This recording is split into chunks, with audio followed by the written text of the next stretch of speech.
नमस्कार दोस्तों, आपका स्वागत है। बिहार शिक्षा विभाग में इस समय हलचल बहुत तेज है। एक तरफ शिक्षक भर्ती की नई उम्मीद जाग रही है, तो दूसरी तरफ विभाग में सफाई अभियान भी बहुत तेजी से चल रहा है। आज के इस वीडियो में मैं आपको उन 5 बड़ी खबरों के बारे में विस्तार से बताऊंगा जो सीधे तौर पर हमारे राज्य की शिक्षा व्यवस्था को प्रभावित कर रही है। हम बात करेंगे बीपीएससी के चौथे चरण की भर्ती की, स्कूलों में गिरती नामांकन संख्या की, फर्जी शिक्षकों पर हो रहे एफआईआर की, शिक्षकों के लिए खुले नए ट्रांसफर पोर्टल की और लाइब्रेरियन की लंबित बहाली की।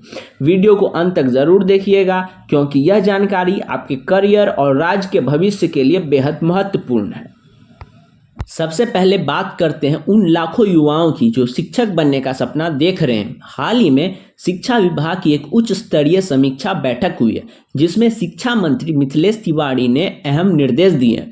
इस बैठक का केंद्र बिंदु था टीआरई 4 यानी चौथी चरण की शिक्षक नियुक्ति। सरकार का स्पष्ट निर्देश है कि 25 जुलाई तक बिहार लोक सेवा आयोग को सभी रिक्तियों की सूचना भेज दी जाए। इसका मतलब यह है कि प्रक्रिया अब अपने अंतिम चरण में है और विज्ञापन जल्द ही जारी हो सकता है। मंत्री महोदय ने अधिकारियों से यह कहा है कि विभाग के सभी काम निर्धारित समय के सीमा के भीतर पूरे किए जाएं। साथ ही उन्होंने जनता से प्राप्त आवेदनों को भी 30 कार्य दिवस के भीतर निपटाने का निर्देश दिया है। सरकार का लक्ष्य यह है कि विभाग में टीम वर्क की संस्कृति विकसित हो। यह खबर उन सभी अभ्यर्थियों के लिए संकेत है कि अब कमर कस लेने का समय आ गया है।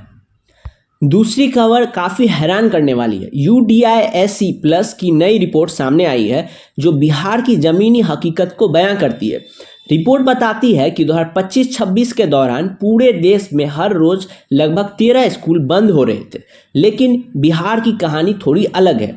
हमारे राज्य में 946 स्कूल तो बढ़े हैं, मगर दाखिला लेने वाले छात्रों की संख्या में 4,37,037 की भारी कमी दर्ज की गई है।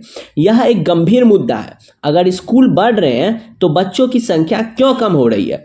रिपोर्ट के अनुसार देश भर में स्कूलों की संख्या कम होने का मुख्य कारण उनका आपस में विलय यानी कि मर्ज होना है। देश में साल 2024-25 में 14,71,000 से अधिक स्कूल थे, जो 2025-26 में घटकर 14,67,000 रह गए। लेकिन इसके अलावा रिपोर्ट में जीरो एनरोलमेंट वाले स्कूलों पर भी चिंता जताई गई है, जहां छात्र नहीं है लेकिन शिक्षक तैनात है। यह रिपोर्ट हमें सोचने पर मजबूर करती है कि सुधार की जरूरत कहां है। तीसरी खबर है शिक्षा विभाग में चल रहे शुद्धिकरण अभियान से। राज्य में फर्जी प्रमाण पत्रों के आधार पर नौकरी करने वाले शिक्षकों पर गाज गिर रही है। निगरानी अन्वेषण ब्यूरो की जांच में अब तक 3035 ऐसे शिक्षकों की पहचान हुई है जिन्होंने गलत कागजात का सहारा लिया था। इन सभी के खिलाफ अब तक 1830 एफआईआर दर्ज हो चुकी है। यह पूरा मामला 2006 से 2015 के बीच हुई नियुक्तियों से जुड़ा है। पटना हाई कोर्ट ने निर्देश पर निगरानी ब्यूरो ने इन शिक्षकों के फोल्डर की जांच शुरू की है। अच्छी बात यह है कि प्रशासन अब और सतर्क हो रहा है। सरकार ने न केवल दोषियों को बर्खास्त करने की प्रक्रिया शुरू की है, बल्कि राज्य के बाहर से 378 बोर्ड और यूनिवर्सिटी से डिग्री की जांच भी शुरू करवाई है। मुख्यमंत्री सम्राट चौधरी ने भी सभी जिलों में निगरानी थाना स्थापित करने को कहा है, ताकि भविष्य में ऐसी धांधली ना हो सके। चौथी खबर हमारे शिक्षकों के लिए एक राहत भरी खबर है। अब मन चाहे स्कूलों में ट्रांसफर पाने के लिए शिक्षकों को दफ्तरों में चक्कर नहीं काटने होंगे। बिहार के शिक्षा मंत्री ने घोषणा की है कि शिक्षकों के स्थानांतरण के लिए ऑनलाइन पोर्टल गुरुवार से खोल दिया जाएगा। यह निर्णय काफी मंथन के बाद लिया गया है। इसकी मुख्य विशेषता यह है कि महिला शिक्षकों को उनके नजदीकी पंचायत में और पुरुष शिक्षकों को उनके बगल के प्रखंड में ट्रांसफर का विकल्प मिल सकेगा। विभाग ने इसके लिए पूरा पॉलिसी और एसओपी स्टैंडर्ड ऑपरेटिंग प्रोसीजर तैयार कर ली है। मंत्री जी का मानना है कि यूपी, राजस्थान और हिमाचल जैसे राज्यों की स्थिति का अध्ययन करने के बाद यह मॉडल तैयार किया गया है, ताकि बिहार में शिक्षा की गुणवत्ता सुधरे और शिक्षक तनाव मुक्त होकर काम कर सके। अंत में हम बात करेंगे लाइब्रेरियन की बहाली की मांग पर। All Bihar trade librarian association का एक प्रतिनिधि मंडल शिक्षा मंत्री से मिला है। उनकी मांग है कि राज्य के हाई स्कूल्स में खाली पड़े लाइब्रेरियन के पदों पर जल्द से जल्द भर्ती की जाए। एसोसिएशन का कहना है कि साल 2008 के बाद स्कूलों में लाइब्रेरियन की कोई नियमित नियुक्ति नहीं हुई है। हजारों प्रशिक्षित युवा इस डिग्री के साथ बेरोजगार बैठे हैं।